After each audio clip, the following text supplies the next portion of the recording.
Звук сосисочная, Энди слушает меня. Парам-пам-пам. 1, 2, 3, 4, 5, 6. Додо пицца. Дирижабельная. Дирижабельная. Опять этот американец меня куда-то затащил. Непонятный спальный район Москвы. Я тебе докажу, что Долгопрудный — это не спальный район Москвы, это полноценный город. То, что я прежде всего боюсь сейчас, что в конечном итоге все очень спокойно. Этот американец сломался, принесите другого. Ты готов, американец? 5 раз сделал упор, присев, упор лежа. А что это? Да, раз, два, и пошел все. 1 атом толщина. 1 атом, да. Доктор Фрека. Спасибо. Вижу. Успели. Сняли.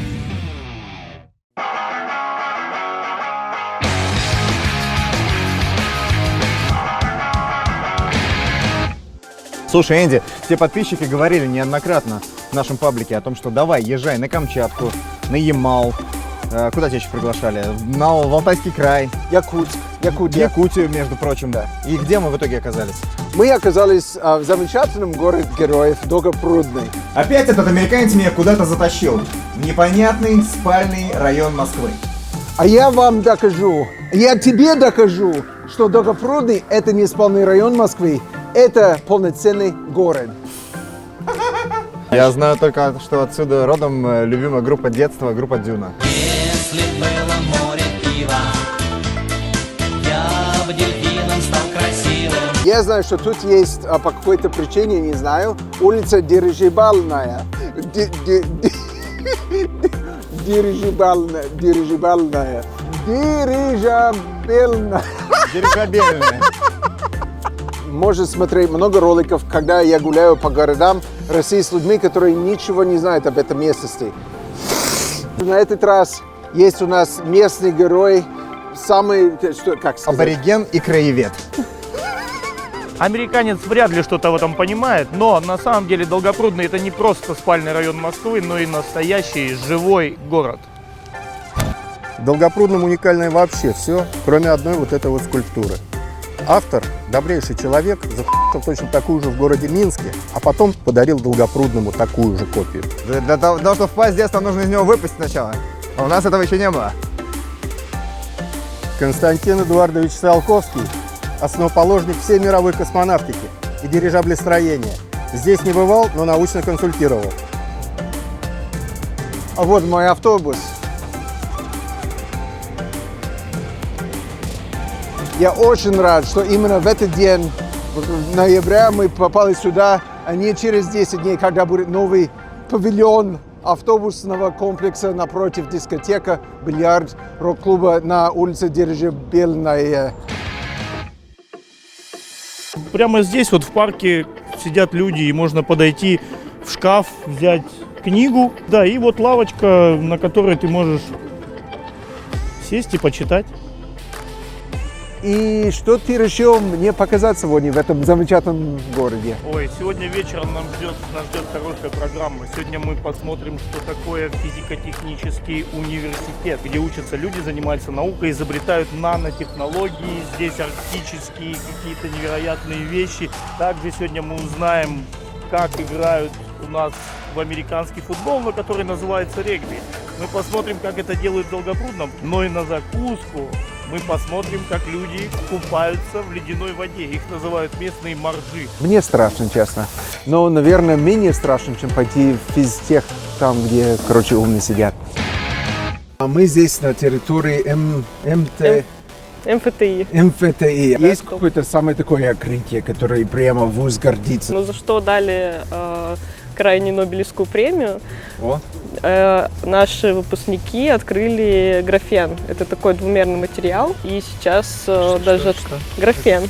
Объясните, как человеку, у кого есть только среднее образование. Это материал. Сколько времени у тебя есть? Так, мы слушаем.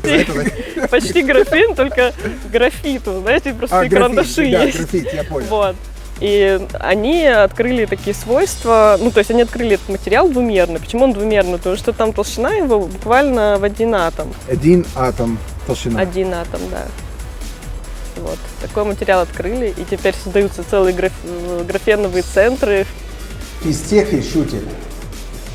К студентам, которые не ходили на лекции, преподаватель применяет методы исключения неизвестных.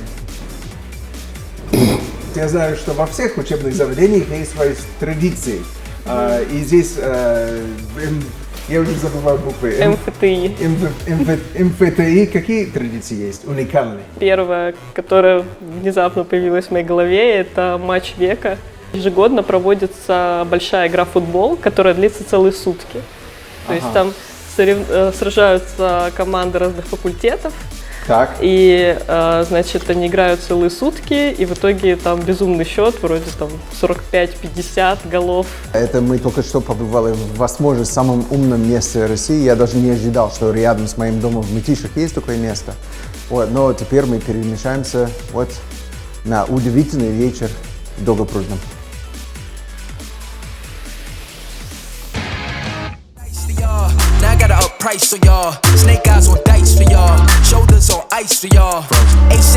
Добрый день, точнее вечер. Приветствую вас на Долгопрудненской земле. Это кузница российского регби, город Долгопрудный. К нам приехал Энди посмотреть и потренироваться. Ну что, ты готов, американец? Точно? 5 раз сделал упор, присев, упор лежа. Что это? Отжался, колени к себе, встал. Да, 5 раз, пошел. О, это 2? Да.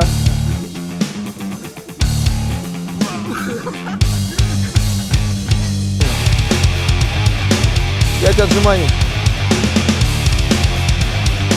Захват. Падаешь вниз. Красавчик. Да. Да, это вам не американский футбол. Если видишь, настоящий регби. Пошли! Захват!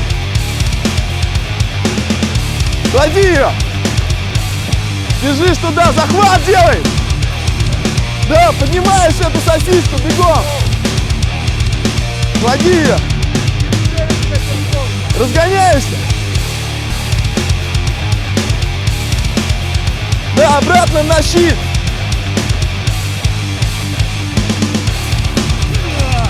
Все, красавчик! Я хотел спросить тебя, американец.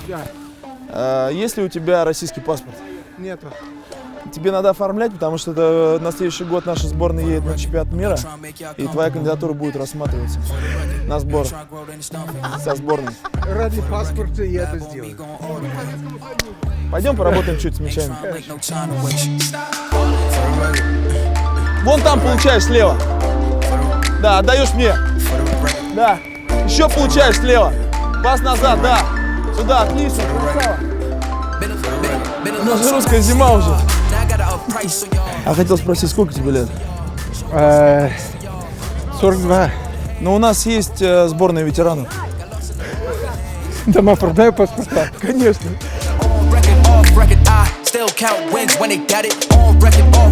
Да, раз, два, и пошел все. Я не снял.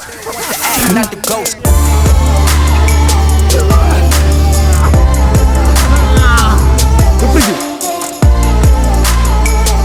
Понял?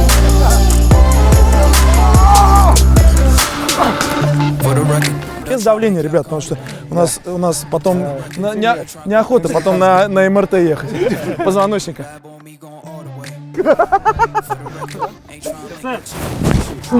Стоять! Не отвели! Стоим, Энди! Стоять!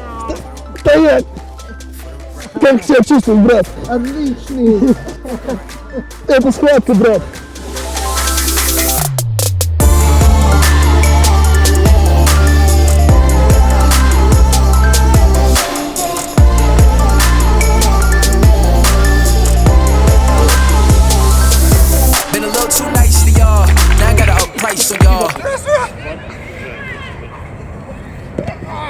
Вот это звучало больно. Какие шансы у Энди, как у профессионала в регби? Я думаю, за команду ветеранов у него очень хорошие шансы. Тем, кому за 35 сейчас в Дубае будет проходить турнир, там выступает наша ветеранская сборная, и Энди, добро пожаловать. Чем русский регби отличается от такого, вот, который мы привыкли видеть в исполнении островитян? Ну, во-первых, скажу, что В Красноярске играют в минус 20, в Долгопрудном играют в минус 15. Русский дух даже на гербе российской сборной медведь русский наш. Что нужно для того, чтобы хорошо играть в регби? В регби может себя найти каждый. Может быть, как вы видели, плотный нападающий, быстрый полузащитник. Мы в школу свою принимаем всех ребят. От мала до великого. Себя в этом виде спорта может найти каждый. Этим и славится регби. Даже Энди 35+. Отлично. Спасибо большое. Удачи. Ну, я не знаю, заметили вы или нет, но команда по регби из Долгопрудного подарила Энди вот эту замечательную Да ладно, подарил, форму. в темноте ее подрезал просто и ушел в нее. Ну, не будем. Моржи – это украшение здешних краев, безусловно. Главный у них вот Алексей. Имею честь знать его больше 40 лет, да, Лёх? Достаточно было полчаса провести в их обществе на берегу. Вот, в то время как эти счастливые люди, сумасшедшие абсолютно, там плескались, вот, и хихикали. Ой-ой-ой.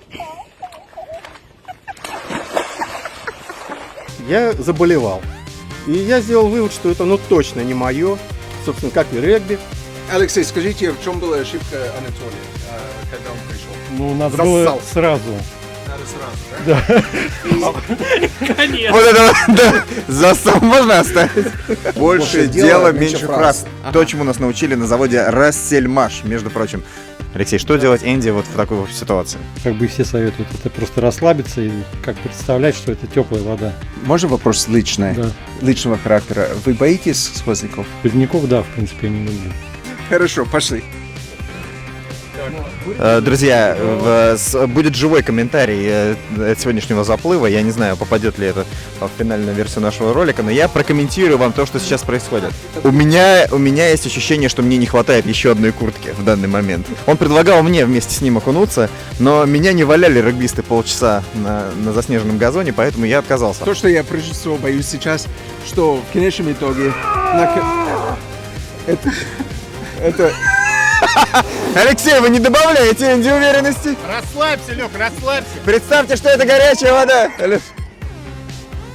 Я очень боюсь, что вам покажется, что это не так холодно сейчас. И я знаю, где-то там в Сибири, там через лед, через прорубь, я знаю, что это сделается в январе, но... Нет, Энди, мне кажется, такой проблемы нет. Я думаю, что все понимают, что происходит сейчас. Так, Микрофон на палочке ему надо протягивать. Да, кстати. Вот так. я могу сказать, Все, что вылезаешь? Алексей совершенно спокойно это сделал сейчас. И если не было на мне камера сейчас, я бы это никогда в жизни не А делал давай бы. бомбочкой прыгнем, Энди. Сейчас самый решающий момент.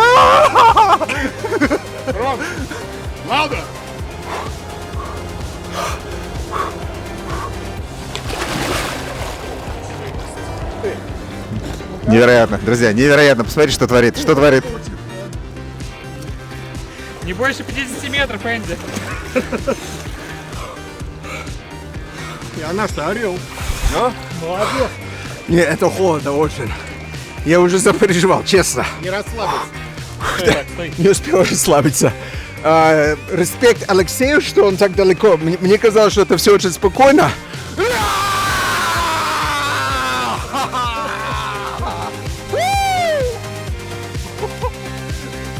Мне кажется, Энди сегодня закрыл гештальт во всем, что значит быть настоящим мужчиной. Я уже ничего не чувствую. Вот мы все, вот эти жалкие, знаете, жалкое подобие мужчинок в курточках и теплой одежде. Я скажу честно, я прыгал в воду, я там был буквально сколько, 5-10 секунд. Это маленький прыжок для человека, Энди, и большой прыжок для человечества. На самом деле я немного паниковал в воде.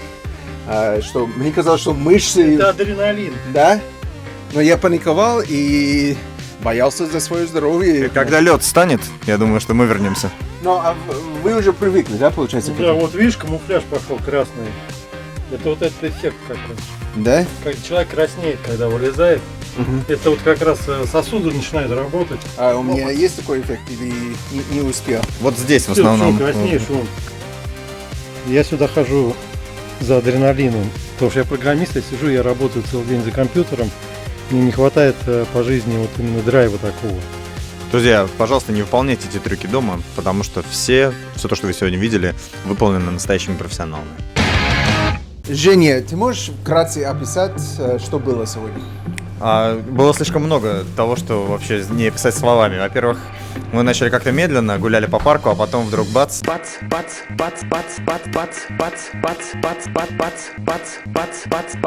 А теперь где мы оказались? Вы оказались в ресторане Европа в городе Долгопрудный. Гамарджобат Генацвали. Это наша с вами грузинская кухня. Да, Джорджия штат. Конечно. Джорджия штат.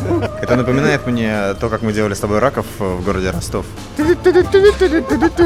Это 3 всадника апокалипсиса. Доктор Фрека готовится приготовить вкуснейший хачапури по-аджарски. Рассказывай, тебе Маука говорит. Все, давай пиши. Не сильно нажимай. Сильно не надо. Слегка. Слегка, нежно, нежно. Заматывайте. Нет. Ну что ж ты делаешь-то? Сделайте этот. Муки добавь, муки добавь. Еще много? Много? Конечно. Не жалеем. Нет, он еще не надо. Нет, давайте, учите его по-грузински, просто подсказывайте ему. Процесс. Послушайте, еще больше. Да еще клади, давай. Если бы так мало сыра делали, почти все. А сейчас как хинкали надо. Сейчас, смотрите, подождите. Как хинкали. Ну, вот теперь я понял, что Вот дальше ты делать. покажи сейчас. Ага. Так, а я понял. Вот. Да. Вот. Так, давай, клади. Переверни сейчас. Так. Да. Вот это сделайте. Чуть-чуть. Вот это можешь повернуться. Я понял. Да. Еще. Давай, побольше. Вот так. Сейчас это можно Все, повернуть договорились. и также сделать. Я С середины. Так? Вот.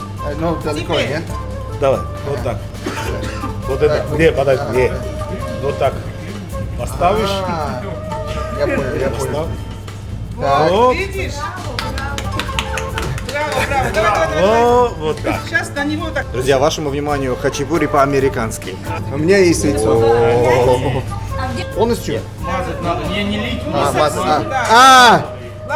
ничего. До конца, да, до краев? До самых краев, да. Да хорош, ты все размашивай, то, что есть у тебя. У меня никогда не было столько учителей одновременно. Это прямо очень приятно. По бокам. Так. Отлично. Почему у повара нет фартука? Опа, кстати, да. Тем более, что это... Ну ничего. Зрители не поймут.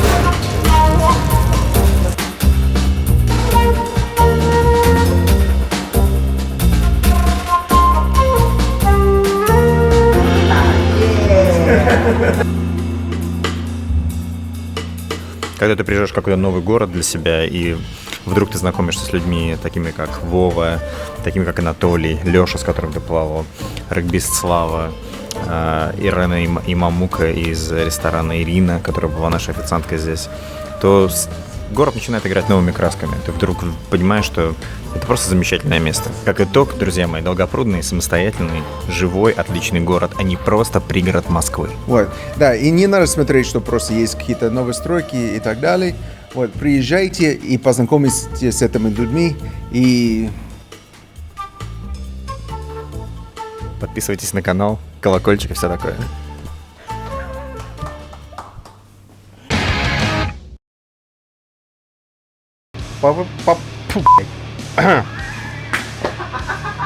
По поводу того, что на данной эмблеме изображена матрешка, хочется сказать следующее. В русской традиции матрешка предполагает какую-то начинку, желательно 3-, 5- или 7-кратную. Вот интересно, что у этого американца внутри?